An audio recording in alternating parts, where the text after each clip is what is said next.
그것이 20절에 보십시다. 오직 너희를 위하여 보물을 하늘에 쌓아두라.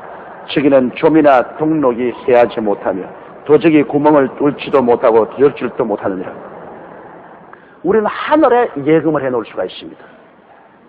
이거 진짜로 거짓말 없이 참말입니다, 여러분.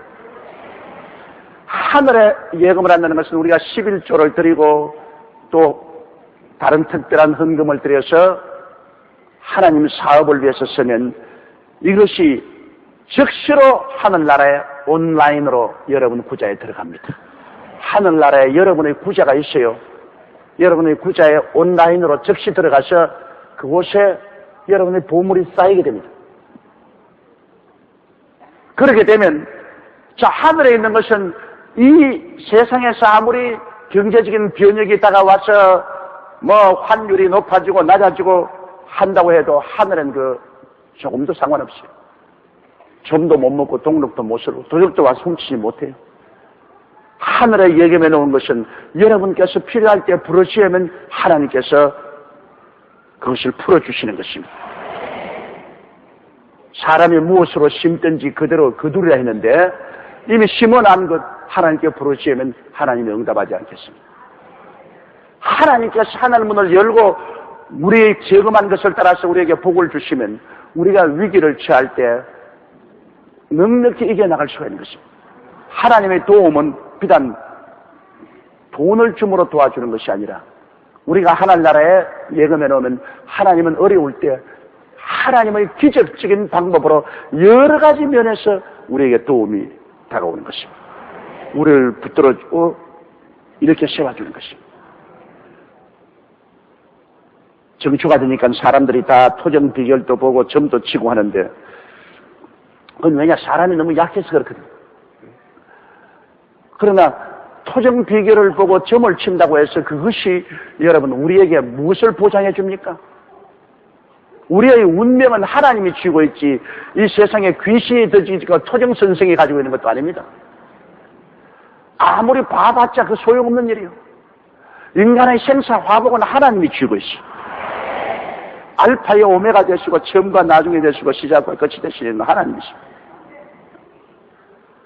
그러므로 우리가 평소에 하나님께 우리 보물을 쌓아놓으면 우리 그 토정 비결 같은 거 볼 필요도 없고 점치는데 유혹당할 필요도 없어요.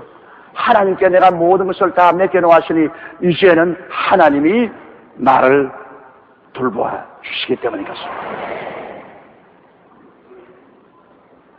우리가 하나님께 간절히 기도하더라도 우리 하늘나라에 우리가 심어놓고 난 다음 기도해야지 심어놓지 않고 기도하는 것은 효과가 없죠.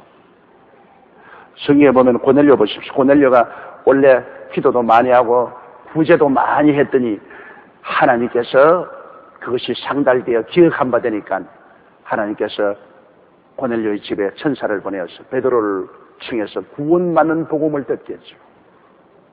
도르가가 평소에 과부들을 위해서 많이 애를 쓰고 옷도 많이 만들어주고 많은 도움 베풀어주는데 도르가가 죽었습니다. 그러나 하나님이 그 도르가가 한 일을 기억하시고 죽었을 때 베드로를 부르셔서 베드로와 도르가 위해서 기도하며 살아난 것입니다.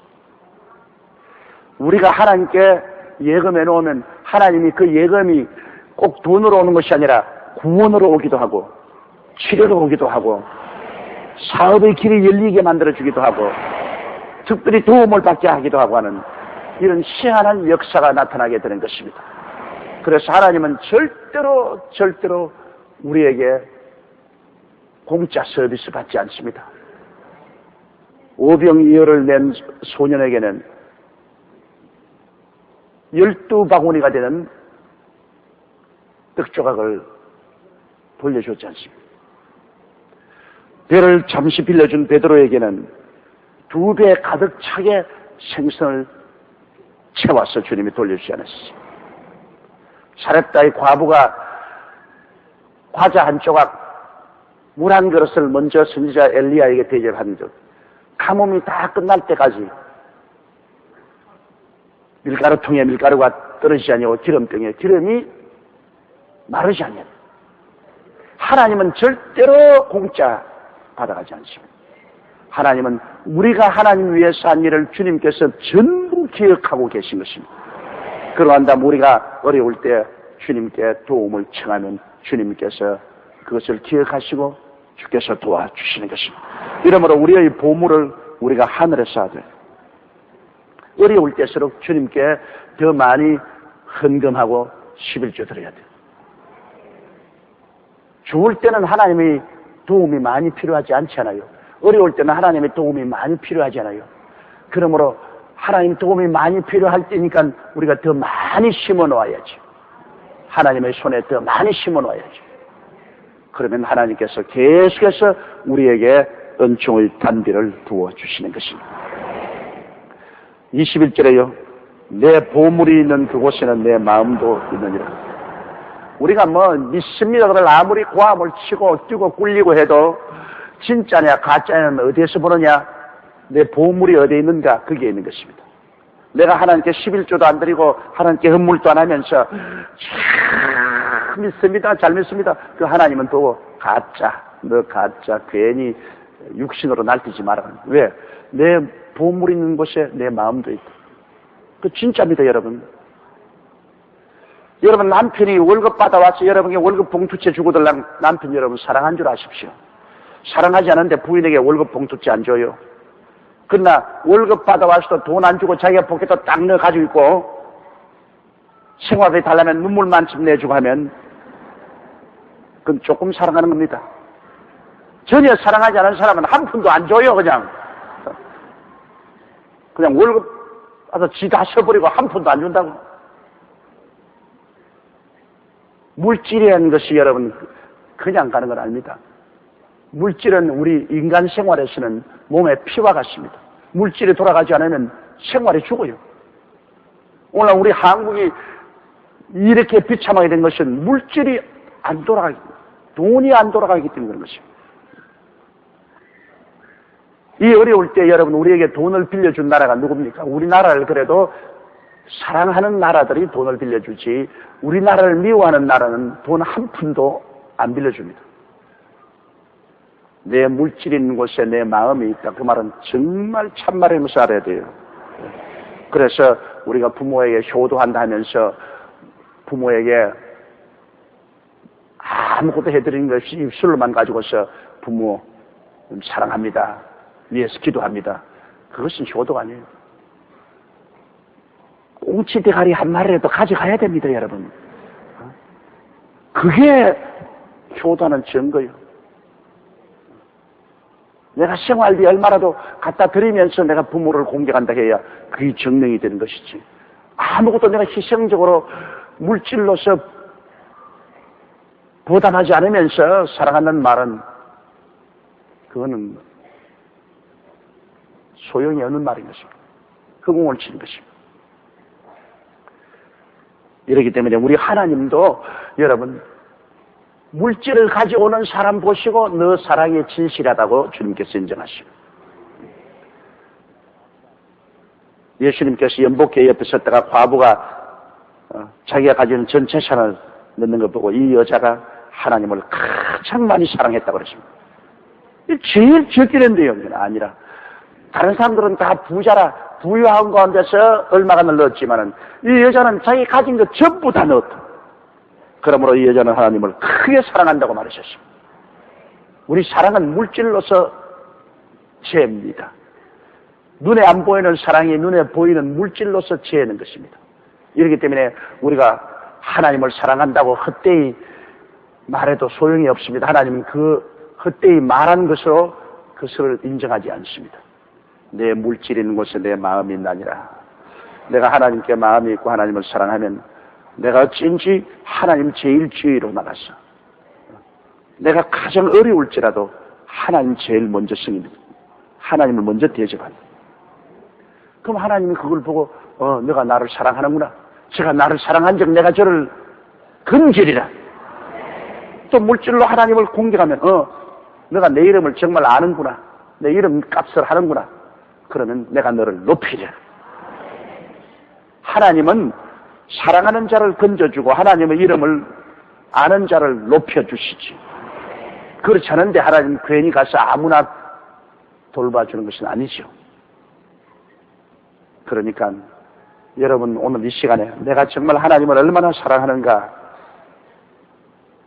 그걸 가늠해 보는 것은 여러분이 얼마나 하나님께 11조를 정말 드리는가, 그리고 하나님 사업을 위해서 필요할 때는 성령이 인도한 대로 얼마나 물질을 내놓는가, 이것이 하나님에 대한 사랑의 척도입니다.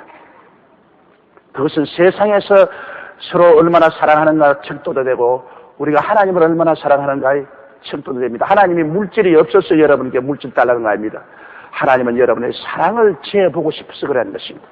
사랑의 진실성을 알고 싶어 해서 주님께서 그렇게 하는 것입니다. 그 사랑의 진실성은 물질로서 증명되기 때문인 것입니다. 22절요.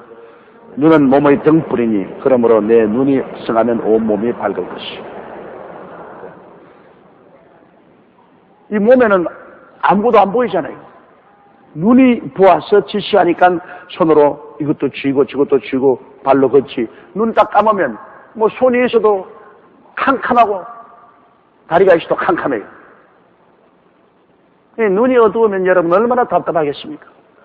그러면 이 손도 마음대로 움직이지 못하고 다리도 마음대로 움직이지 못하고 온몸에 어두움이 꽉 들어찼어요. 눈이 몸의 등불인 것입니다. 제가 이 안경을 안 끼려고 얼마나 애를 쓴지 모릅니다. 강단에 서서 교인들 앞에서 안경 안 끼려고 애를 쓰고 안경을 안 꼈다가 나중에는 성경이 안 보이는데 어떻게 합니까? 성경이 뭐 봐도 안 보이니까 그런 안경을 끼면 막 머리가 환해져요. 나 그때 느꼈습니다. 이게 뭐라 뭐 풀이고 막 이렇게도 잘 안 보이고 막 이러다가 이걸 끼면 머릿속이 환해져요. 환하게 들여다보여. 그래서 할 수 없이 나중에 안경을 꼈는데 또 제일 처음 안경 끼니까 안경 끼지 말라고 전화가 얼마나 오는지 나 뭐 속사인도 모르고, 내가 끼고 싶어 끼는 것이 아니라 안 끼면 안 보이니까 할 수 있겠는데 그 왜 하나님께 기도해서 안 끼도록 하지 못한 얘기인데,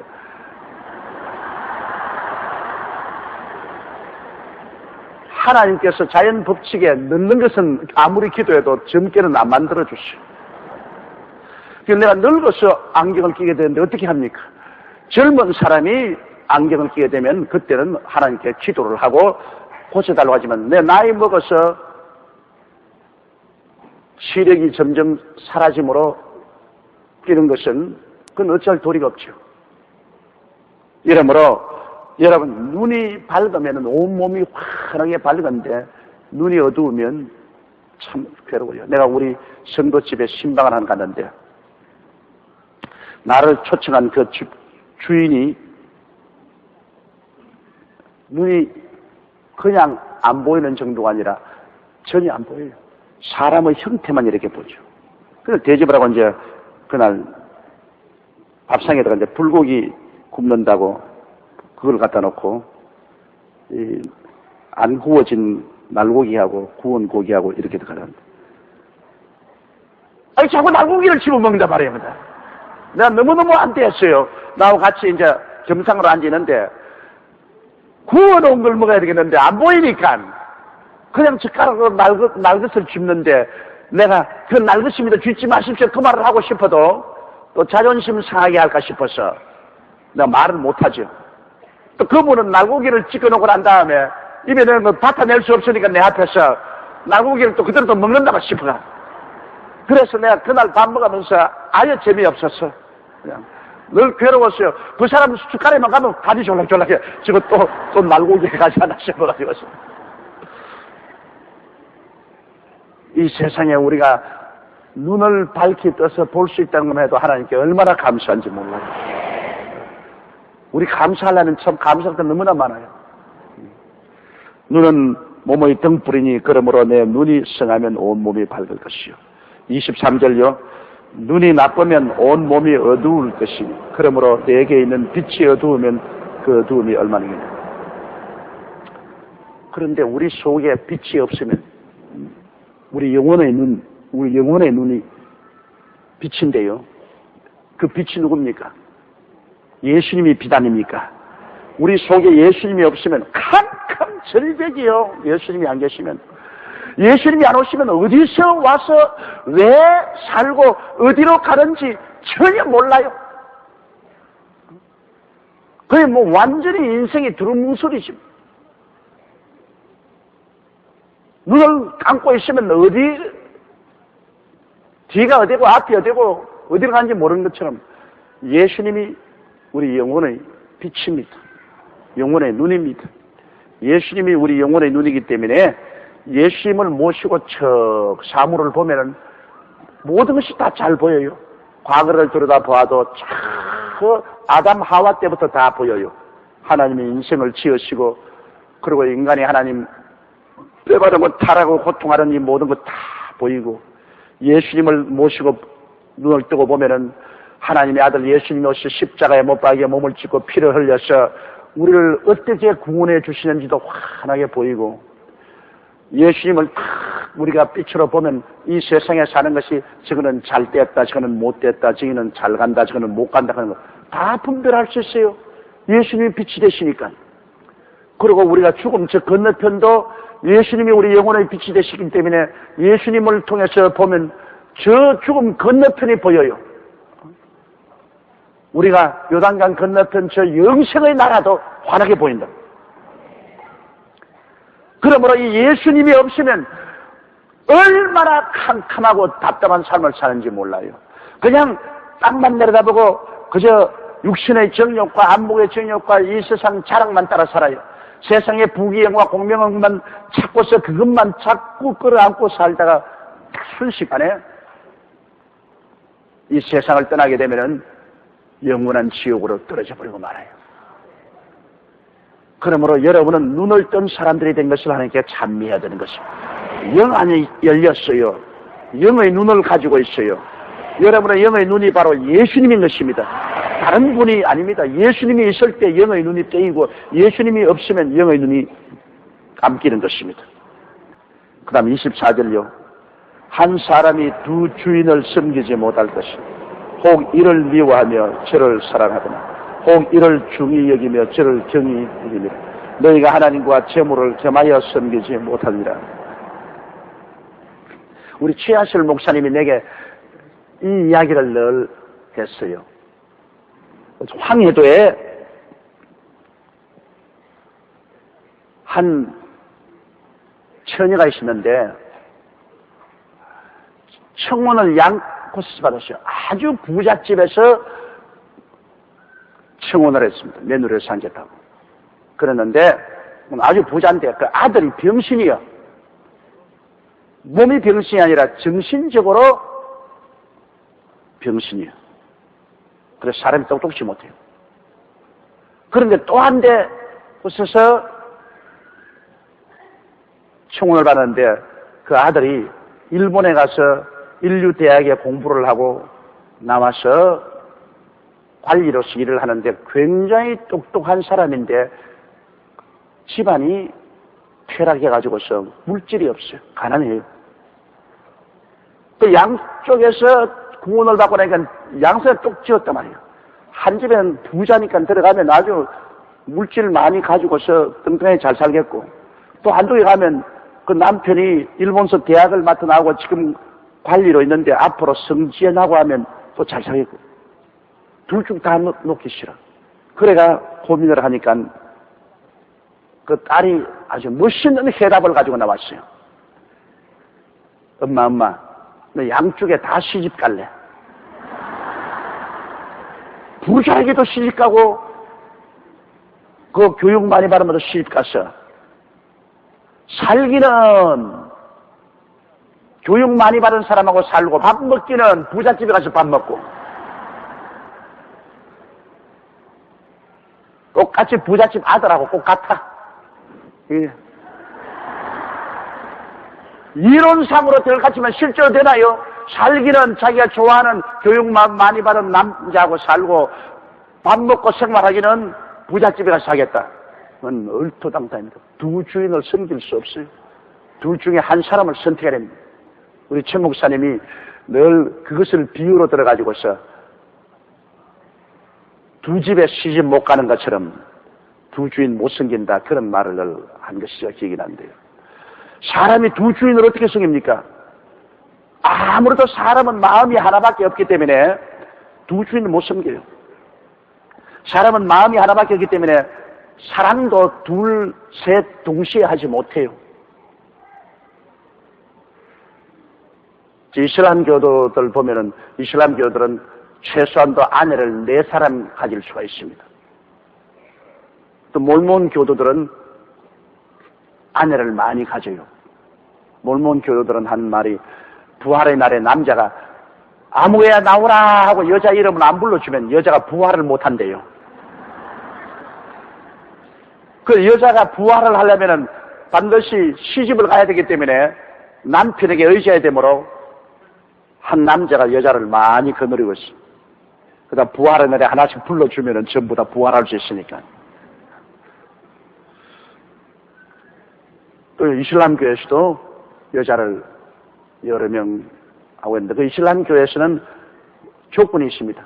4사람의 여인을 데리고 살지라도 4사람을 공평하게 사랑해야 된다.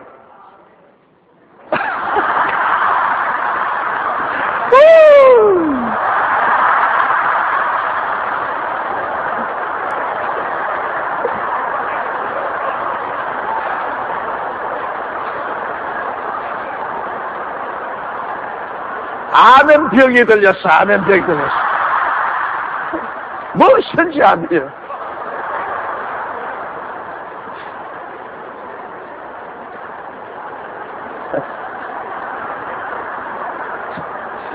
그런데 여러분들 이슬람 경전이 가르치는 것이 그게 엉터리인 게 사람이 마음이 하나밖에 없는데 어떻게 4사람을 똑같이 사랑해요? 절대 안 됩니다. 마음이 하나밖에 없기 때문에 하나밖에 사랑 못해요. 그 다음에는 가짜요. 사랑하는 채 하지. 거짓말로 채 하지. 실제는 안 되는 겁니다. 실제는 오직 1대1인 것입니다. 그러므로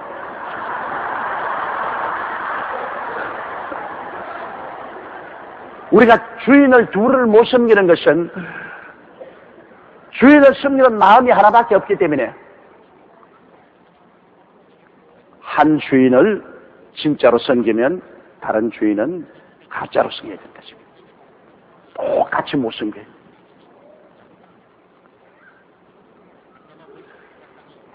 교회도 그래요. 교회도 그냥 한 교회에 마음을 두지 않고 여러 교회를 돌아다니는 사람이 있어요. 그 사람은 아무 교회도 사랑할 수 없어요. 내가 한 교회에 마음을 딱 두고서 그 교회에 안주해서 하나님을 섬기면 그 교회를 사랑하게 돼요. 그러면 우리 하나님을 사랑하는 것도 그렇다 그래요. 이 세상에 살면서 사람들이 가장 좋아하는 것이 물질입니다. 그건 왜냐? 물질을 좋아하는 것이 나쁜 건 아닙니다. 왜? 물질은 우리 삶의 피입니다. 피가 많이 돌아가야 건강하지 않아요. 피가 없으면 사람이 빈혈증에 걸리고 힘이 없고 죽잖아요. 그러므로 사람이 물질을 좋아하는 것, 그건 뭐, 어찌할 도리가 없어요. 그런데, 자, 여기에 하나님이 탁 들어왔어요. 그러면 우리가 이제 사랑을 하는데,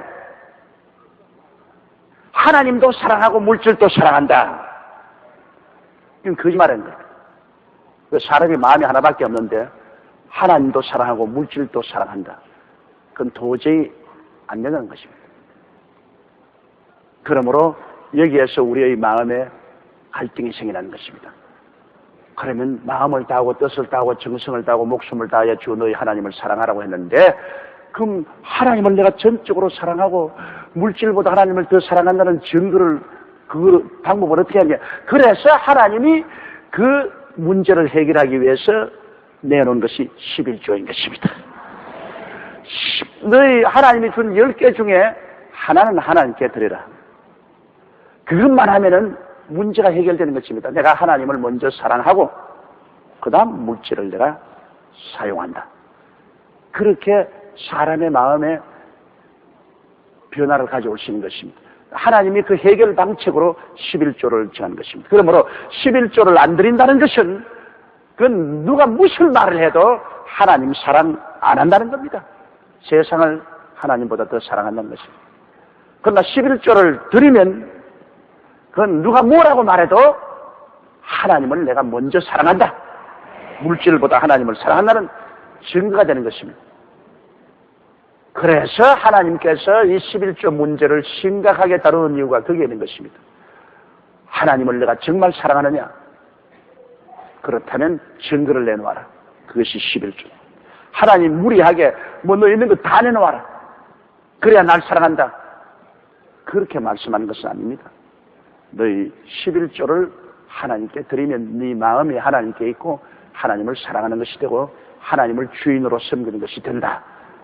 그렇게 말씀한 것입니다. 그래 그 정도도 못하면 우리는 하나님 사랑하는 것이 아니죠. 우리가 세상과 하나님을 겸하여 섬기지 못한다는 것이 거기에 있는 것입니다. 오늘날 많은 사람들이 하나님은 믿고 천당은 가고 싶지만은 물질은 내고 싶지 않아서 교회에 다니면서도 절대로 11조 안 내는 사람이 있습니다. 그 사람은 여러분 하나님을 주인으로 삼고 있지 않습니다. 언제고 하나님 믿다가 핍박이 다가오는지 어려움이 다가오면 헌신짝같이 하나님 버릴 사람들입니다. 하나님을 이용하려고 했지 하나님을 진실로 주인으로 섬기고 믿지를 않기 때문인 것입니다. 하나님께 11조를 드리고 하나님을 주인으로 꽉 섬기면 그 다음에 여러분 종들이 사는 것은 주인이 돌봐주는 것입니다. 이 세상에 내 힘으로 사는 것 길이 있고 하나님의 능력으로 사는 길이 있습니다. 내가 그 나라와 그 일을 먼저 구하고 하나님 섬기기 위해서 살면 그 다음 물질은 하나님이 다 돌봐주시는 것입니다. 여러분 이 IMF 산하에 이렇게 어렵더라도 하나님이 우리 참 전부 돌봐주십니다. 여러분 절대로 그것을 걱정하지 마십시오. 그건 못하면 하나님이 우리 하나님이 될 수가 없습니다. 하늘도 하나님이 지었고 땅도 하나님이 지었고 모든 물질도 하나님이 지었습니다. 물질 그 자체가 나쁜 것 전혀 없습니다. 하나님이 만든 겁니다. 꽃도 이 땅도 다 하나님 만드신 거예요. 순서만 바꾸지 않으면 되는 것입니다. 우리가 하나님을 먼저 섬기고 그 다음 이 세상의 물질을 취하며 삽니다. 그러면 하나님이 모든 것 다 우리에게 생활에 더하여 주는 것입니다. 그러나 이 세상과 물질을 먼저 섬기고 하나님을 나중에 섬기면 이것은 하나님 사랑하는 것이 안 되기 때문에 그건 하나님 책임을 안 주십니다. 내가 하나님을 주인으로 섬기면 하나님 우리를 책임져 주세요. 그 나라와 그 일을 먼저 구하라. 그러면 이 모든 것을 너에게 도와시려. 하나님이 다 책임지고 도와야 주시니까 뭐 우리가 걱정할 건 없나요? 이러할 때 여러분 하나님이 살아계신 것을 증명할 때입니다. 우리가 어려울 때요. 직장을 잃고 물가가 높아지고 수입은 없고 고통스러울 이때 하나님이 살아계신 역사를 나타낼 때인 것입니다. 이때 어두울 때야 불빛이 필요하죠. 이럴 때 내가 그 나라와 그 일을 먼저 구하고 살았으면 가슴 쩍 펴고 두려워할 것 없습니다. 동남풍아 부르라 서부풍아 부르라 가시밭에 백합아 예수양게 날린다. 나 걱정할 것 없다. 나는 하늘에 다 예금해놓고 그 나라와 그 일을 먼저 구하면 나 하나님 먼저 섬기고 사는 것이니까 나 걱정할 것 없다. 그렇게 살 수 있어요. 조지 뮬러가 하는 이야기 보면 2,000명의 고아를 그런 순수하게 엎드려 기도만 하고서 그 고아들을 다 먹이고 입히고 교육 다 시키고 시집장가 보낸 참 위대한 믿음의 사람이 조지 뮬러 같은 믿음의 위인은 내가 본 적이 없어요. 그 영국의 런던의 애슐리 타운이라는 곳에 2,000명 수용하는 고아원이니까 거대한 고아원. 그 고아원 지형부터 전부 엎드려서 기도해서 하나님께 응답받아서 고아원 다지고 고아원을 운영하는데 하루는 고아원 총무가 오더니 뮬러 목사님 내일 아침에 애들 먹일 음식이 하나도 없습니다. 어떻게 하죠? 그러니까 그 뮬러 목사님이 이 사람아 왜 그걸 걱정하느냐?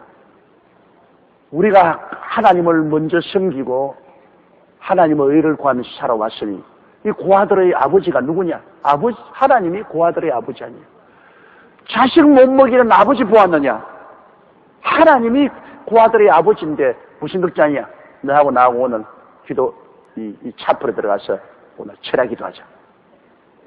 그래, 밤새도록 뮬러 목사님하고 구하원 총무가 엎드려서 기도를 했습니다. 하나님, 고아의 아버지가 되시고 과부의 변호자가 되시는데 얘들 내일 아침 먹을 것이 하나도 없는데 그러나 아버지가 전부 준비해 놓은 줄 알고 믿고 감사합니다. 그 아침에 이때자 식당에 애들이 다 모여오는데 전부 식사 준비시켰습니다.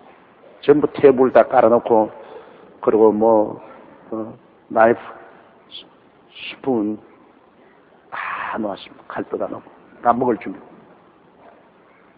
그래도 주방에 아무 음식도 없습니다. 그러나 뮬러 목사님 눈도 감지 않았습니다. 애들 다 오늘 아침 식사 기도하자. 애들은 모르죠. 보통 식사가 주방에서 나올 줄 알고 있는데 그래 머릿속을 하나님 아버지 일용할 양식을 주심을 감사하다고 간절히 기도하고 난다. 기도할 동안에 자꾸 자동차 소리가 들리거든. 자동차 트럭이 들어오고 나가는 소리 들린. 기도 다 끝마치고 아멘 하니까 주방에서 음식이 나오는데 보통 좋은 음식이 아니라 인류 음식이 나오고.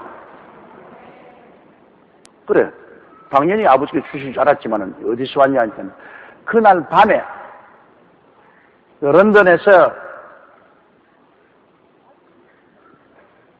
아주 큰 제일 맛있는 빵을 만드는 빵 공장에 불이 났어요. 그래서 그 빵을 전부 다 밖으로 가져 나왔으니까 이젠 상품은 안 돼요. 빵은 빵인데 일단 불이 나서 밖으로 옮겨 놓았으니까 이제는 상품이 안 돼요. 그러니까 이 빵을 어떻게 하지? 한 말이 내일 아침 조지 뮬러 고아원에 갖다 주세요. 이 빵도 제일 좋은 빵이에요. 그 다음에 거기에 도지사 회의가 있었어요. 전국 도지사들이 모여서 회의가 있었는데 음식이 굉장히 많이 남았어요. 이거 어떻게 하지? 내일 뮬러 고아원에 갖다 주세요.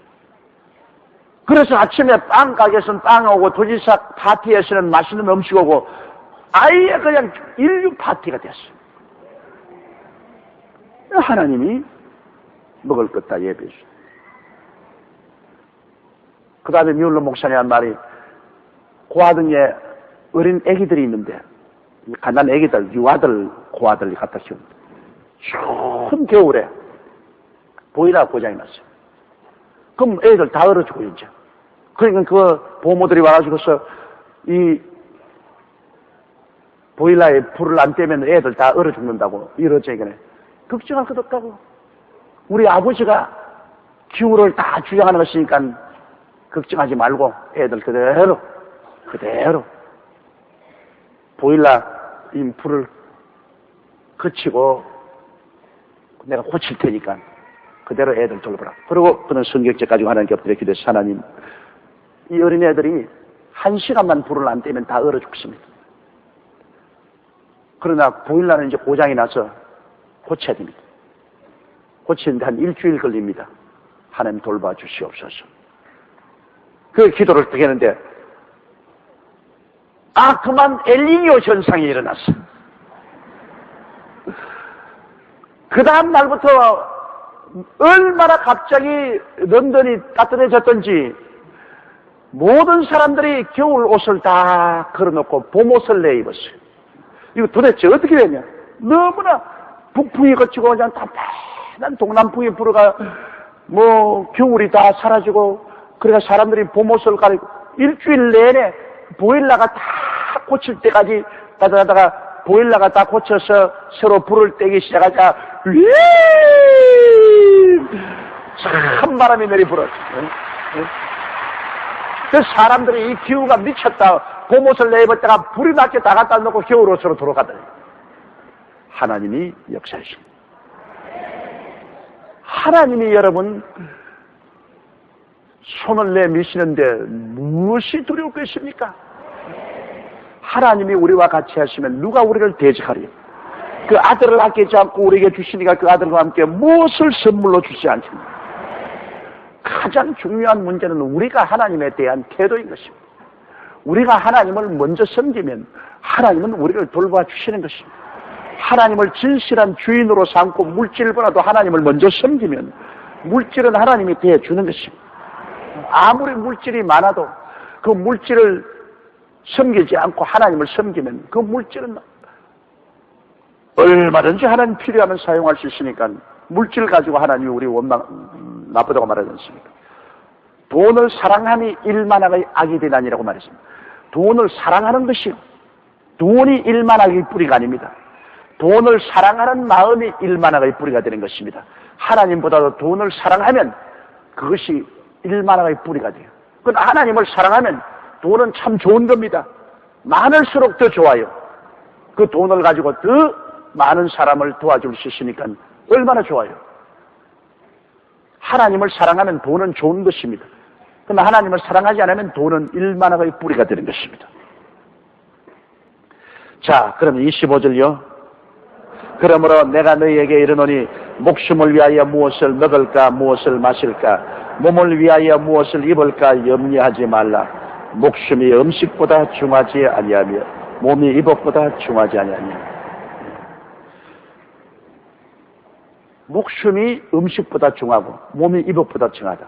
그 말은 무슨 말이냐 하면은, 여러분, 목숨을 좌우하는 분은 하나님이 아니십니까? 몸을 좌우하는 분은 하나님 아니십니까?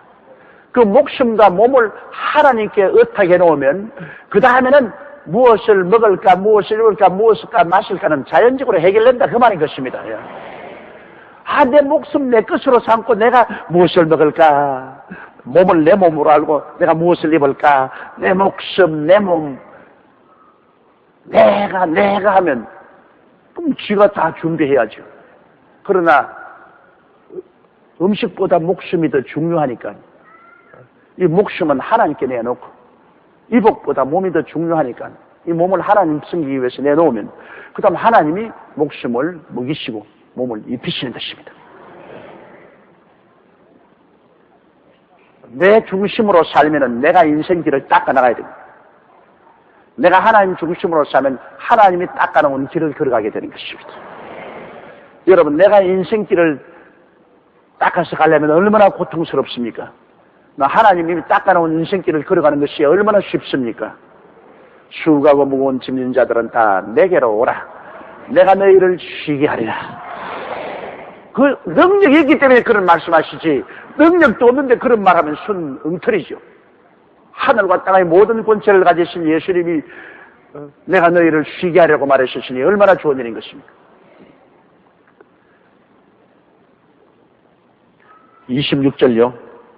공중의 새를 보라. 심지도 않고 거두지도 않고 창고에 모아뜨리지도 아니하되 너희 천부께서 기르시나니 너희는 이것들보다 귀하지 아니하냐. 자, 새하고 비교 한번 해보라. 너희가 새하고 너 자신 한번 비교해보아라. 너가 새보다 못하다고 생각하더라 염려 근심하고 살아. 새보다 귀하다고 생각하더라 누가 나를 새보다 귀하게 만들었냐? 하나님이 나를 새보다 귀하게 만들었지 않냐? 그러면 하나님을 섬기라는 것입니다. 하나님을 섬기면 새도 농사 짓지 아니하고 창고에 거두들이지 아니해도 하나님이 다 돌보시는데 너 새보다 귀하지 않냐? 자기를 너무 과소평가하지 마라, 그 말인 것입니다. 너 자신을 너무나 과소평가해서 보잘것없는 인생 새보다도 못하다고 생각하지 마라. 너희는 새보다도 하나님 보시기엔 참 귀하다. 올바른 마음만 먹어라. 마음만 올바르게 가지면은 새를 먹이시는 하나님이 하물며 새보다 얼마나 귀한 너희들 먹이지 않겠느냐, 그 말씀이겠습니다. 27절요. 너희 중에 누가 염려함으로 그 키를 한 자나 더 할 수 있느냐. 우리가 태어날 때부터 이미 유전자에 따라서 키가 딱 정해져 나와요. 키가 큰 사람이 있고 키가 작은 사람이 있고. 물론 요 사이는 영양이 좋아서 이제는 우리 자손들은 서양 사람처럼 키가 크잖아요. 옛날에 해방되고 난 다음 나는 서양 사람들이 왔을 때 얼마나 놀란 것은 어떻게 저렇게 키가 크노? 코도 유자덩어리 많아고 그냥. 키도 그렇던데 그때는 왜 그런지 서양 사람이 다 똑같이 보여. 내가 그때 볼 때는 얼굴이 누가 누군지 모르겠어. 다 똑같이 생겼어. 자, 이상하다. 서양 사람은 판에다가 탁탁 찍어 나온 것 같다. 똑같아. 근데 나중에 눈이 떠이고 보니까 안 똑같아요. 근데 서양 사람들도 그래요. 서양 사람들도 제일 처음 하시는 한국 사람 똑같이 보여요. 누구누군지 분별을 못해요. 근데 그때 서양 사람들이 그렇게 키가 크고 장대하고 와, 저거 왜 저러냐 그런데 역시 어릴 때 자랄 때 잘 먹여서 그래요. 요사이 우리 애들 키가 얼마나 큽니까? 그건 다 영양이 풍부하니까 키가 크죠. 나도 어릴 때 잘만 먹었으면 좀 더 크는데 그냥 그때 그냥 일정시대 6.25 사변 때 그때 한참 자랄 때 잘못 먹었기 때문에 요 정도밖에 안 컸어요. 그래도 요 정도 큰 것도 감사하게 생각해요. 한국 사람 편에서는 큰 키에 들어갑니다. 그러나 외국에 가서 서양 사람들 왔으면 자꾸 쳐다봐야 되기 때문에 별 기분이 안 좋아요. 이렇게 말해도 이렇게 쳐다보죠. 그런데 키가 작다고 해서 내가 늘 염려하고 근심한다고 해서 키를 한 자나 더 할 수 있느냐? 더 할 수 없습니다. 요새 뭐 키 크는 기계 갖다 놓고 아무리 훈련을 해서도 뼈만 아팠지 뭐 키 크지 않습니다. 그것은 벌써 하나님께서 자랄 때 유전자 속에 너는 요거만큼 크라고 딱 유전자를 넣어놨기 때문에 그 이상 안 커요. 그 유전자를 변화시키지 않은 이상은 크지 않아요. 사람 힘으로 할 수 없잖아요. 또 28절 보십시다. 또 너희가 어찌 의복을 위하여 염려하느냐. 들의 백합화가 어떻게 자라는가 생각하여 보라. 수고도 아니하고 길쌈도 아니하느냐. 내가 옷 못 입을까 싶어 걱정하는데 주님께서는 백합하고 비교해보라. 길쌈도 아니하고 수고도 아니하도 하나님 빛이 아니야. 너 스스로 비하시키지 마라. 너희 이 백합화보다는 낫지 아니하냐. 아담과 하와가 뻘거벗을 때 주님이 짐승을 잡아서 가죽으로 옷 입혀. 주님께서 가죽을 잡았을 때 주님께서는 아주 돼지 가죽 잡아서 옷에 입히지 않았을 거 아닙니까? 내가 보기에는 아마 에덴 동산에서 아담과 하와에게 옷을 입힐 때 하나님은 가죽을 입힐 때 아마 표범 가죽을 입혔는지도 모르겠어요. 표범 가죽, 알록달록하게 멋있는 것. 왜? 우리 하나님은 언제나 최고의 것을 주시기 때문에 아주 멋있는 가죽 옷을 해서 입히실 것입니다. 요사이 트롯 입지 말라고 동물 애호가들이 야단 법석을 하고 외국에서는 트롯 입으면 막 물감을 막 던져버리는데 그거 하나님 뜻에 어긋난 것입니다. 트롯은 하나님이 제일 먼저 만들었다고요. 에덴 동산에서 하나님이 제일 먼저 짐승을 잡아서 트롯을 만들어서 아담과 하와에게 입혔었으니 트롯 입는 것이 하나님의 법에 어긋나지 아니하는 것입니다. 하나님이 제일 먼저 모피 옷을 만들어 입혔어요. 그런데 그 옷 모일까 싶어 걱정하지 마라. 백합화도 입히는데 왜 사람 안 입히겠느냐. 그러므로 하나님께서는 쓸데없는 걱정하지 마라. 걱정도 필요한 걱정이 있습니다. 내가 예수 잘못 믿으면 어떻게 할까? 내가 혹시 죄 지으면 어떻게 할까? 하나님 뜻대로 살지 못하면 어떻게 할까? 이 하나님의 뜻을 따른 염려는 후회할 것이 없는 것이지만은 쓸데없이 무엇을 먹을까, 무엇을 입을까, 무엇을 마실까 염려하는 것은 우리를 파멸로 이끌고 하는 것입니다. 그 쓸데없는 걱정이에요. 왜? 내가 하나님 중심으로 안 쓰기 때문에 내가 쓸데없는 걱정하는 거라고. 내가 하나님 중심으로 쓰면 그것은 아버지가 이미 다 예비해 놓으신 것입니다. 하나님이 자기를 사랑하는 자를 위해서 예비해 놓은 모든 것이라고 그랬습니다. 하나님은 영육간에 우리 위해서 모든 것을 다 예비해 놓으셨기 때문에 우리 걱정할 것 없습니다. 쓸데없는 걱정 왜 해요? 좋은 부모를 모시고 있는 사람, 능력 있는 부모를 모시고 있는 자녀들이 무엇 때문에 걱정해요? 무엇을 먹을까, 무엇을 입을까, 무엇을 마실까, 학교 등록금 어떻게 낼까 걱정 왜 해요? 그건 부모가 이미 다 알고서 준비해 놓았는데 부모 뜻한 대로 열심히 부모님 잘 섬기고 공부만 잘하면 다 도와야죠. 부모 거역하고 공부하지 않고 놀러 다니면서 그런 거 달라면 부모가 안 해주지만은 그 이후에 올바른 태도만 취하면 다 해야죠. 우리가 하나님을 잘만 믿으면 걱정할 것 없어요. 하나님 잘 믿은 미국이 얼마나 큰 소리 하는 거 보십시오. 미국의 달러가 얼마나 힘이 셉니까? 한 달러가 그냥 천지를 진동하는 그런 힘이죠. 그 왜냐? 하나님이 미국을 건져시고 높이시기 때문이거든요. 우리나라가 지금 사는 길은 회개하고 예수 믿고 하나님 섬기고 나오면 문제가 제가 해결돼요. 하나님께서 우리를 위하시면 누가 우리를 대적할 수 있겠습니까?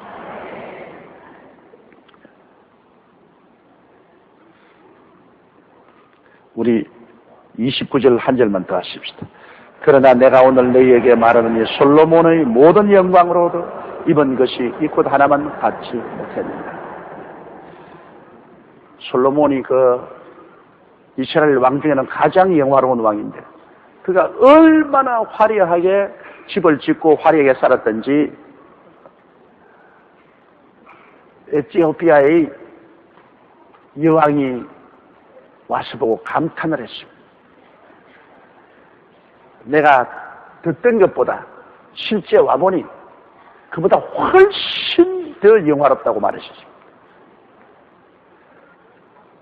그렇게 화려하게 솔로몬이 옷을 입어도 백합화 하나만큼 아름답지 못했던 거예요. 하나님이 실력이 어떻게 합니까?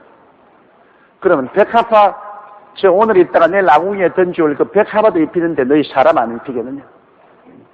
그러므로 쓸데없는 걱정하지 마라. 그렇게 말씀한 것입니다. 오늘 이 시간부터 여러분 IMF가 아무리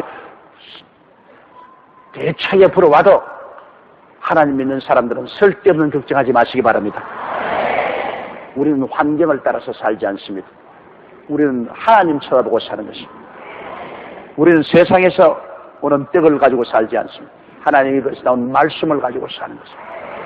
우리는 천국 경제학으로 살지 지상 경제학으로 살지 않습니다. 하나님이 돌봐주셔 살고 사람이 애쓰고 힘써서 살지 않습니다. 그 나라와 그 일을 우리 먼저 구하시 단호하게. 절대로 하나님보다도 물질을 사랑하지 마십시오. 11조 드리고 주일 성수하고 하나님께 기도하고 예배드리며 그 나라와 그 일을 먼저 구하는 이런 삶을 살면 조금도 걱정할 것 없습니다. 하나님은 살아계신 하나님인 것입니다. 30절 다 같이 우리 읽으십시다. 오늘 있다가 내일 아궁이에 던지우는 덜풀도 하나님이 이렇게 입히시거든 하물며 너희일까 보냐 믿음이 적은 자들아. 여러분, 오늘 있다가 내일 베어서 아궁이에 떼는 재료로 사용하는 그런 풀도 하나님이 입히신다. 그 풀 중에 특별히 백합화같이 너무나 아름답고 향기로운 옷도 솔로몬이 그렇게 큰 영화를 가지고 나라를 다스릴 때 입은 옷보다 더 아름답고 더 곱다는 것입니다. 오늘 있다가 내일 없어질 그 꽃도 하나님이 입히시는데 하물며 우리 사람 안 입히겠느냐? 오늘은 우리 IMF 때문에 유류 전략으로 우리 교회 지금 불을 안 떼고 있잖아요. 오늘 아마 우리 이중표 목사님 좀 추울 겁니다, 여기. 가만 보니까 내복을 안 입고 오신 것 같아요. 근데 저는 아주 내복을 툭툭 입었기 때문에 속이 후끈후끈합니다. 하나님이 우리에게 반드시 입혀주시는 것입니다. 우리에게 먹여주시고 입혀주는 것은 우리 하나님이 아버지가 된 이상 당연히 해주시는 일인 것입니다, 여러분. 하나님이 우리 아버지가 아니면 모르겠지만 하나님이 아버지시면 어떻게 아들이 떡을 달라면 돌을 주며 생선을 떼려면 뱀을 줄 아버지가 있겠습니까? 악한 아버지라도 자기 자식에게 좋은 것 줄 알거든 하물며 천부께서 구하는 자에게 먹고 입고 마실 것 안 주시겠습니까? 성경에 주님께서 탄식한 것은 믿음이 적은 자들아. 오늘 있다가 내일 아궁이에 던지는 별불도 하나님이 이렇게 입히시기는 하물며 내일까 보냐 믿음이 적은 자들아. 믿음을 타졌습니다. 하나님이 그렇게 안 해주시기 때문에 문제가 된 것도 아니고 우리가 기도를 안 하기 때문에 안 되는 것도 아니고 믿지 않기 때문에 그런 것입니다. 주님이 믿음이 적은 자들하고 탄식을 했습니다. 여러분, 물은 무엇으로 만들어졌습니까? H2O, 수소와 산소가 합쳐서 물이 됩니다. 그럼 물 만들겠다고 수소와 산소를 같이 합쳐놓고 아무리 불을 붙여도 물은 한 방울도 안 만들어집니다. 그런데 분명히 화학 방정식은 H2O입니다. 수소 두 원자와 산소 한 원자가 합쳐서 물이 됩니다. 근데 왜 안 됩니까? 수소와 산소를 합쳐서 불을 붙여놓되 거기에다가 촉매를 해야 됩니다. 은을 넣어야 됩니다. 그 촉매라고 합니다. 캐탈리스트라고. 촉매인 은을 갖다 넣으면 그만 수소와 산소가 합쳐서 물이 뚝뚝뚝 떨어지는 것입니다. 은의 촉매를 안 넣으면 아무리 수소와 산소를 합쳐놔도 물이 안 돼요. 은만 가운데 중매꾼으로 촉매로 들어가면 그건 물이 돼요. 하나님의 말씀과 기도가 아무리 있어도 그 가운데 믿음이 들어가야 기적이 일어나는 것입니다. 말씀은 하나님이 주신 약속이죠. 그 말씀에 서서 우리가 부르짖으리니 간절히 기도하죠. 그러나 믿음의 촉매를 합치지 아니하면 아무 역사도 일어나지 않습니다. 말씀도 있고 기도도 있는데 왜 병도 낫지 않고 귀신도 쫓겨나지 아니하고 문제 해답도 다가오지 않고 하늘나라 역사도 일어나지 않느냐? 그 이유는 믿음의 촉매를 사용하지 않기 때문인 것입니다. 그러므로 주님께서 기도를 적게 하는 자들아 그렇게 말하지 아니하셨습니다. 믿음이 적은 자들아. 그럼 믿음이 적은 걸 어떻게 합니까? 여러분, 우리가 거듭날 때 하나님은 이미 각 사람에게 분량대로 믿음을 주셨습니다. 믿음이란 여러분이 만드는 것이 아니라 하나님이 이미 예수 믿을 때 분량대로 믿음을 주셨기 때문에 믿음은 우리가 사용하느냐 안 하느냐에 달렸지 없고 있는 것이 아닙니다. 선택에 달렸습니다. 이미 믿음 주어놨는데 믿지 않고 의심을 하든지 이 믿음을 믿겠다고 결심하고 사용하든지 우리 선택에 달려있지요. 없는 믿음을 우리가 만드는 것 아닙니다. 여러분은 다 태어날 때부터 팔을 가지고 태어나요. 여러분이 만드는 건 아닙니다. 태어날 때부터 팔을 가지고 태어나요. 이 팔을 쓸 것이냐 안 쓸 것이냐는 것은 여러분의 선택에 달려있는 것입니다. 밥그릇이 와도 나는 팔이 없다. 있으면서도 나는 없다. 못 먹는다. 팔이 없다. 그럼 못 먹는 거예요.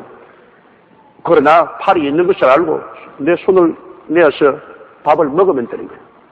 여러분이 자꾸 나는 믿음 없다 하면 있어도 없는 거예요. 못 쓰는 거예요. 그러나 저 하늘이 무너지고 이 땅이 꺼져도 1.1핵도 변함이 없는 하나님 말씀이 로마서 12장 3절에 하나님께서 각 사람에게 분량대로 믿음을 나누어 주었다고 말하는 것입니다. 여러분은 믿음이 있어요. 쓰고 안 쓰는 것은 여러분의 선택에 달렸습니다. 있고도 안 쓰기 때문에 주님께서 믿음이 적은 자들하고 꾸짖은 것이 없는데 주님이 꾸짖어봤자 무슨 소용이 있습니까?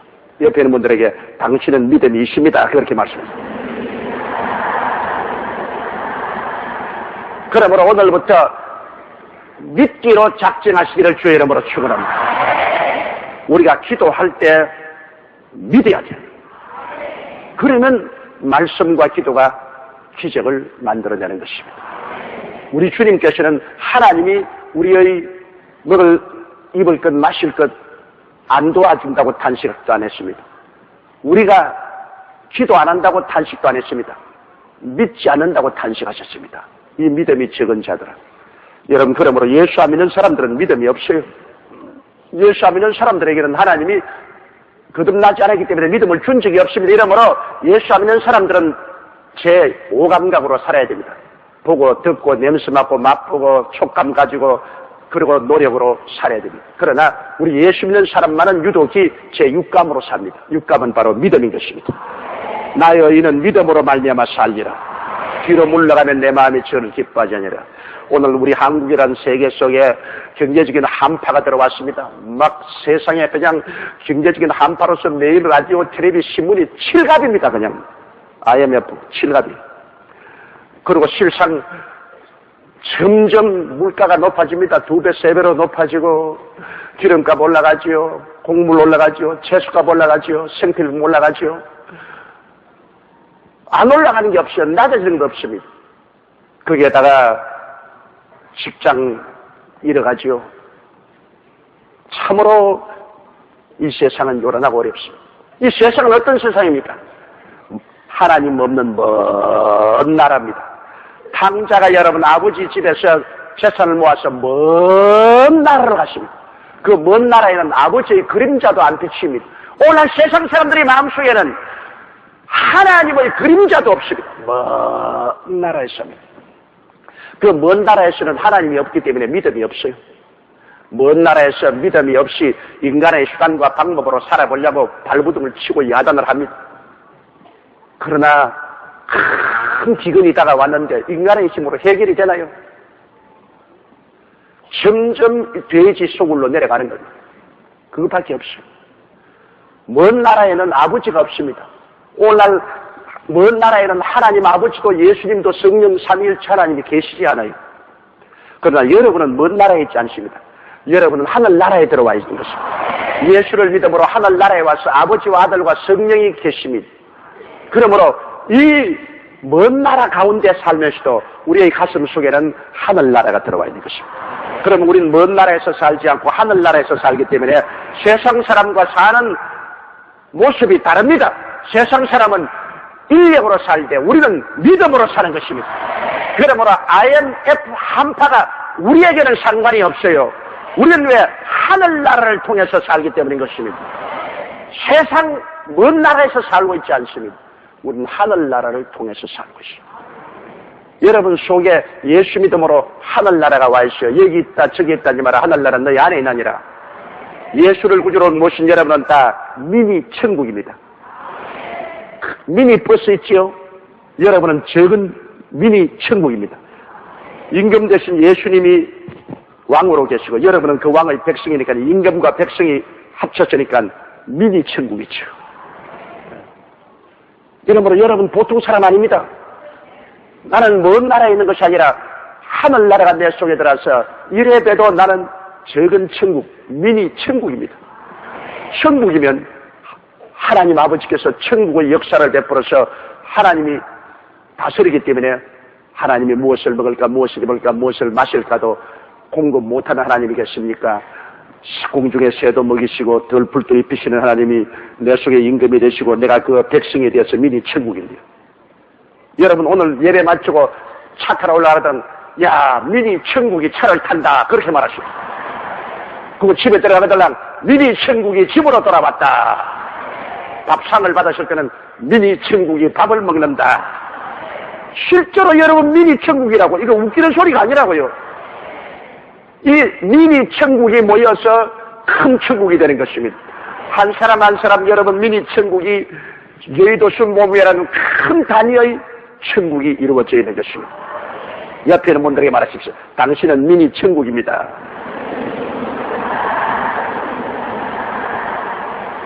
그 미니 천국인 여러분이 어디 가도 천국이 여러분과 함께 따라갑니다. 그러므로 여러분께서 예수 이름으로 가고 담대하게 믿음으로 기도하면 천국의 역사가 나타나는 것입니다. 세상 사람들은 그것을 체험하지 못하지만 여러분 속에는 천국의 역사가 나타나는 것입니다. 천국의 역사. 천국의 역사는 용서와 의의 역사요. 성령 충만과 화해의 역사요. 치료와 건강의 역사요. 아브라함의 축복과 형통의 역사요. 영생과 영광의 역사인 것입니다. 이 미니 천국이니까 여러분 속에 예수 그리스도 이름으로 기도하고 믿을 때 이런 역사가 일어나는 것입니다. 그러므로 아무리 우리가 세상 한파에 와 있어도 우리는 끄떡하지 않습니다. 우리는 천국 속에 살기 때문인 것입니다. 그러므로 강하고 담대하십시오. 오늘 우리 한국에 여러분 미니 천국을 가진 사람이 1200만입니다. 1200만이 미니 천국들이 모여서 1200만의 한국의 천국이 되어 이분들이 하나님께 부르짖어 기도하면 한국의 천국의 역사가 임하는 것입니다. 우리 가정에, 우리의 사회에, 우리 국가에 천국의 역사가 임하여서 천국의 역사 임하여 주님이 역사하는데 파도는 잠잠해져 버리고 죽은 자는 살아나버리고 광야는 잔치상이 되고 길이 열립니다. 천국의 임금 되신 예수께서 말하셨습니까? 내가 곧 길이니 온 세상이 다 길이 없다 해도 예수님이 내가 곧 길이니, 그 예수님이 우리 임금인데 왜 우리가 길이 안 열려요? 믿음이 적은 자들아. 그러므로 여러분께서 하나님께 말씀 듣고 엎드려 기도하면서 눈에는 아무 증거 안 보이고 귀에는 아무 소리 안 들리고 손에는 잡히는 것 없어도 믿고 나십시오. 믿음이란 나의 선택입니다. 기분이 아닙니다. 덩어리가 뜨끈해져야 믿는다. 배가 근질근질해져야 믿는다. 입에서 고함 소리가 나야 믿음이 있다. 그거 아닙니다. 믿음이란 마음의 결심인 것입니다. 마음의 선택입니다. 나는 믿는다. 온 세상이 뒤엎어져도 믿는다. 산이 무너지고 바다가 넘쳐도 나는 믿는다. 그러면 우리 천국의 왕 되신 예수님께서 내 믿은 대로 될지어다. 그렇게 말씀한 것입니다. 그러므로 주님께서 우리 믿음 사용하지 않는 것을 보고 위로하시는 것입니다. 오늘 있다가 내일 아궁이에 던지는 들불도 하나님이 이렇게 입히시거든. 하물며 너희일까 보냐. 너희가 들불보다 못하냐. 비교해봐라. 하물며 너희일까 보냐. 믿음이 적은 자다. 결국은 주님이 지시하는 것은 믿음인 것입니다. 왜 믿음을 안 쓰느냐. 내가 이미 분량대로 믿음을 다 주었는데 왜 믿기로 작정하지 않고 안 믿기로 작정하느냐. 그렇게 말씀한 것입니다. 이 말은 뭐냐면 우리 요새 세상으로 말하면은 하물며 너희일까 보냐. 이 말은 야, 내 말 한번 들어봐라. 팔이 안으로 굽지 밖으로 굽더냐. 새도 먹이고 들풀도 피는데 하물만 너희일까 보냐. 너희 내 자식들 아니냐. 팔이 안으로 굽지 밖으로 굽겠느냐. 그러므로 걱정 좀 하지 마라. 요사이는 전부 걱정입니다. 라디오를 들어도 걱정이고 텔레비 봐도 걱정이고 신문을 읽어도 걱정이고 잡지를 봐도 걱정이고 사람을 만나도 걱정이고 걱정이 태산이나 그때 진짜 태산이야. 그러나 이 가운데서 하나님은 내가 너와 같이 있으니 내가 너를 품어줄 것이니 나를 믿어라. 주여 믿습니다. 32절요. 이건 다 이방인이 구하는 것이라 너희 천부께서는 모든 것이 너희에게 있어야 할 줄을 아시느니라. 보십시오. 천부는 하늘 아버지입니다. 아버지 없는 사람들이 무엇을 먹을까, 무엇을 입을까, 무엇을 마실까를 염려합니다. 아버지 없는 있는 사람은 그러지 않아요. 6.25 사변 때 이런 새벽이면 어머님이 장사하러 나갔습니다. 어머님은 저 부산 자갈치 시장 저리 가서 멸치, 미역, 건물을 사서 이거 범일동 시장에 와서 어머님이 팔으셨습니다. 그래서 우리는 어머님께서 참 고생을 많이 하셔서 안 굶어 죽고 살았습니다. 우리 어머님은 별로 교육은 많이 받지 못했지만은 어머니는 생존력이 강해요. 그래서 그 6.25 사변 때 가장 어려울 때 어머니 없었으면 우리 다 굶어 죽었어요. 나 어머님이 아침 일찍부터 나가서 저녁에까지 무시무시한 결단으로 장사를 하죠. 우리 아버님은 지금도 내가 있어서 그렇게 했지 그렇게 말하지만 내가 집에 자식인데 우리가 알거든. 아버지는 학문만 해가 집에 가만 앉아 계셨지 실제로 나가서 장사 안 했어요. 어머니 오면 계산이나 해주시고 그리고 잔소리나 했지. 우리 아버님 믿었으면 다 굶어 죽었어. 우리 어머님 때문에 살았는데 어머님이 하루 장사하고 들어오더니 혼자서 훌쩍훌쩍 우시더라고요. 그래서 아이고 너무 힘이 들고 괴로워서 우시는가 보다. 그래서 내가 어머니 왜 우셔요? 너무 피곤하십니까? 그러니까 아니야.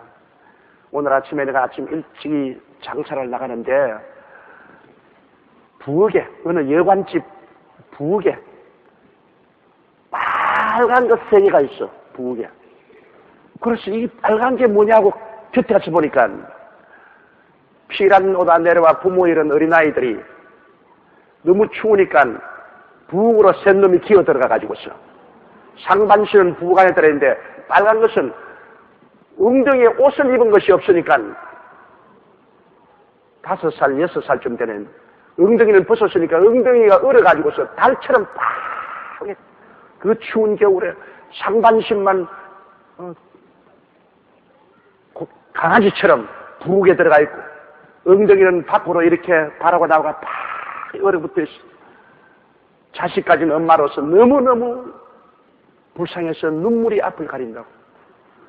저것도 자식이라고 낳고 미역국 끓여 먹고 집 앞에 등구치고 고추 달아놓고 아들 낳았다고 했다냐. 근데 전쟁통에 부모 다 잃어버리고 너무너무 불쌍한. 참으로 6.25를 경험을 안 해본 사람은 나는 지금도 늘 마음속에 잊지 않은 것은 하루 학교 가려고 버스 정류장 옆에 서 있는데 피난 내려온 한 40대 중년 남자인데 있을 데가 없으니 추운 겨울인데 그냥 그 옆에 집에 이렇게 기대어서 몸이 병들어서 죽어갑니다. 추운데 그냥 이렇게 구부리고서 이렇게 죽어가면서 하고 이렇게 죽어가는데 내가 그 옆에 서서 봤어요. 인물도 잘났어요.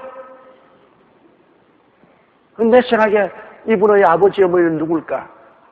이분의 부인은 어디 있을까? 이분의 자식은 어디 있을까? 피란 살이가 다 뿔뿔이 헤어졌어. 그런 병들어 있을 곳 없이 이 자리에 죽어가는구나. 그런데 어떤 할머니 한 분이 옆집에서 뜨거운 물을 그릇에 담아와서 숟갈로 가지고서 그 입에 떠내면서 아이고 이 불쌍한 놈아, 너도 아들 새끼라고 태어났겠지. 너 엄마 아버지가 얼마나 누나 놓고 좋아했겠나. 그저 따가운 물이라도 한 모금 마시고 편안히 황천으로 가라. 그 할머님이 눈물을 툭툭툭 흘리면서 이 숟갈로 물을 떠서 이렇게 주니까 죽어가면서도 그 물 받아 먹으려고. 나는 지금도 그 영상이 내 마음에 사라져 있습니다. 그 민족적인 비극. 6.25 사변 때 돌봐줄 수 없는 객지에 나와서 병들어 죽어가는데 아무도 돌봐주지.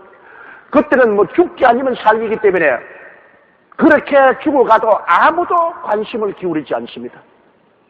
그 나이 많은 할머니가 뜨거운 물 입에 떠넣어주는 것밖에 없는데 내가 학교 공부하고서 오면서 보니까 끄적대기로 덮어놨어요. 죽었습니다. 이 세상에서 여러분 아무도 도울 자 없고 혼자 내 던져진 인생이라는 것은 정말 외롭고 불쌍한 인생입니다. 여기 성경이 뭐라고 말합니까?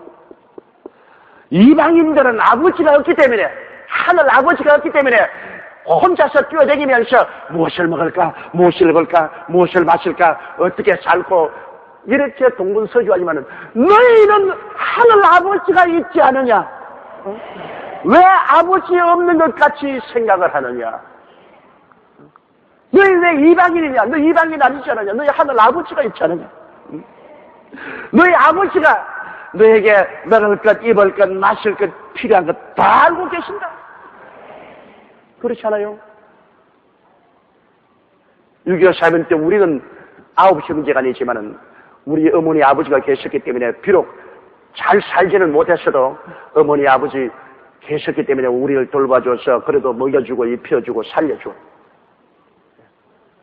부모가 있으면 자기 자식 새끼 돌보지 않아요.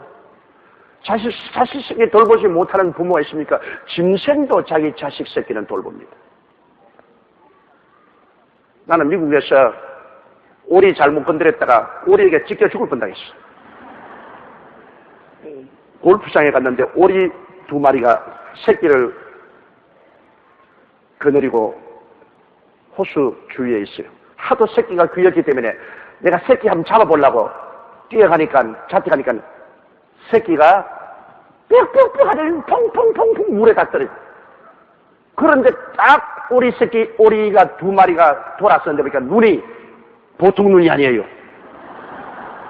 눈이 불을 켰어요. 그렇지만 오리 2마리가 내게 덤벼드는데요. 와, 그거 정말로 여러분 우습게 생각합니다. 오리가 여러분 사람 보면 달아나지 않습니까? 오리 2마리가 결석 사직으로 달라드는데요. 나에게 내가 발로서 차버리니까 발에 차에서 떨어지지만은 도로 돌아오는 겁니다. 또 이놈을 차, 나중엔 두 놈이 막 날개를 치면서 내게 날라가 얼굴에 막 달라드는데, 그러니까 저 옆에 있는 많은 사람들이 박수를 치면서 찍어라, 찍어라, 찍어라, 찍어라. 오리 잘한다, 오리 잘한다.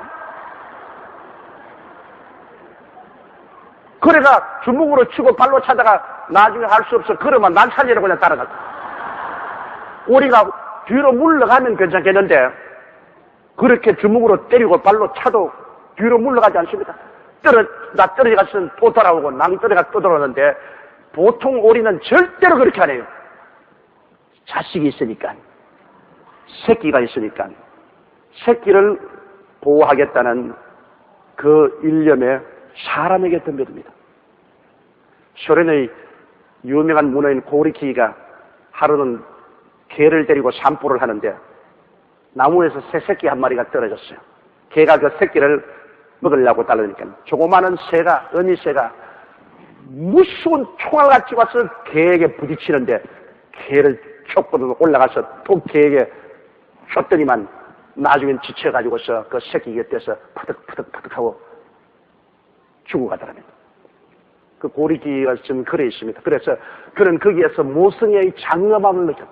그 무시무시한 개 앞에 놓인 그 새끼를 돌보려고 목숨을 건져 개에 자기 몸을 부딪히는 그 모성애, 그런 몸이 전율하는 그 장엄함을 느꼈다고 그렇게 말했습니다. 그러면 짐승도 자기 새끼를 위해서는 목숨을 내놓습니다. 성경에 뭐라고 하면 하물며 천부께서 널 굶주리게 하겠느냐. 이 믿음이 적은 자들아, 이 병신들아, 하나님의 사랑을 어떻게 생각하노? 천부께서 그래 너희 먹을 것, 입을 것, 마실 것도 못 도와줄 것 같으냐? 그럼 그 하나님 자격이 어떻게 됩니까, 여러분? 하나님이 세상 부모보다 못합니까? 그 아들을 아끼지 않고 우리에게 주시니까 그 아들과 함께 무엇을 선물로 주지 아니하시겠나요? 하나님의 아들조차 내보내가지고서 몸을 찢고 피를 흘려서 우리를 구원해 주시는데 이 하나님이 우리에게 뭘 안 해주시겠습니까? 그러므로 33절에 너희는 먼저 그의 나라와 그 의를 구하라. 그리하면 이 모든 것을 너희에게 도와주시리라.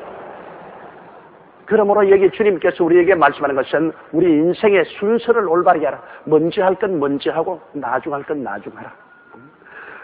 이 순서를 바꾸기 때문에 하나님의 역사를 받아들일 수 없다는 것입니다. 하늘 나라를 먼저 구해야 될 것인데 세상 나라를 먼저 구하고 하나님의 의인 예수 그리스도를 먼저 구해야 될 것인데 내 욕심만 먼저 따라 행하고 이런 완전히 순서가 뒤바뀐 것입니다, 여러분. 순서를 바꿔놓으면 안 돼요.